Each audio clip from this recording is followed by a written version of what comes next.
Now, I see a lot of people like this. Oh, why is my NFT not going up? You don't even have the courage to promote it. You ain't even talking about your investments. No wonder, bro. You're shitting on your own investments. Like, dude, who does that? Losers, morons. So you have to recalibrate, first of all, how you perceive NFTs. People perceive NFTs the wrong way. They see it as a money-making vehicle instead of seeing it as our way out of the system.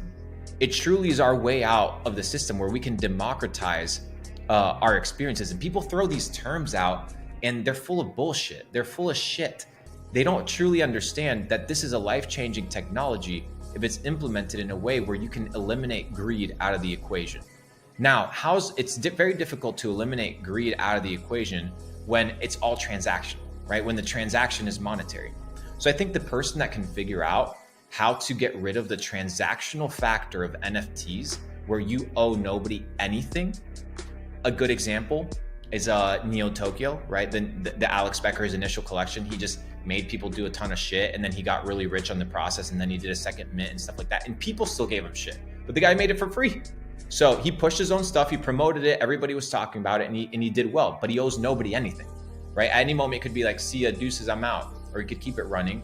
But that's the beauty of it, right? So having a fine balance between, minting a $20 million project, okay, bro, like you gotta do something. Whereas somebody does a $500,000 project, dude, you understand how quick 500K goes in an NFT project? That shit is gone tomorrow like that. With these gas fees and having to pay these overpriced VAs and these Discord mods, your company's gone instantly. You're liquid, you're out the door. And I think we need to recalibrate because a lot of creators aren't coming in because of the fear of backlash that they're receiving from the community, which is absolutely disgusting, that you wouldn't receive anywhere else. You wouldn't receive that in Web 2 because the relationship with the customer is very different.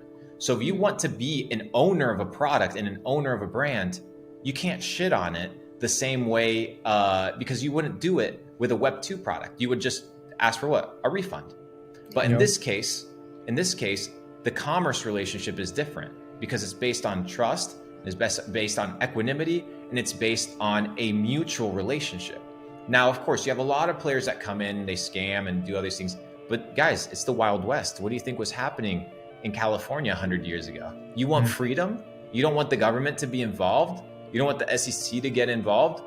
But at the same time, guess what? It comes at a cost. It comes at a cost of being more careful. It comes at a cost of being a more educated consumer.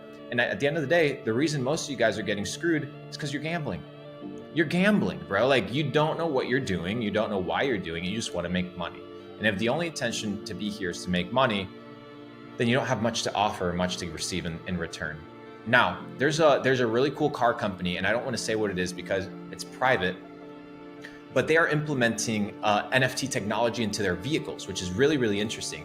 And the tech that they're implementing is basically an immutable Carfax, right? Where how many times you've opened the car door, how many times the car has been filled up with gas, how many miles does it truly have, how many times have you sat in the car? All these things form an immutable, unchangeable NFT of the vehicle that can't be changed. That to me is revolutionary, right? Because, here in America, you have Carfax. Yeah, but what about Pakistan?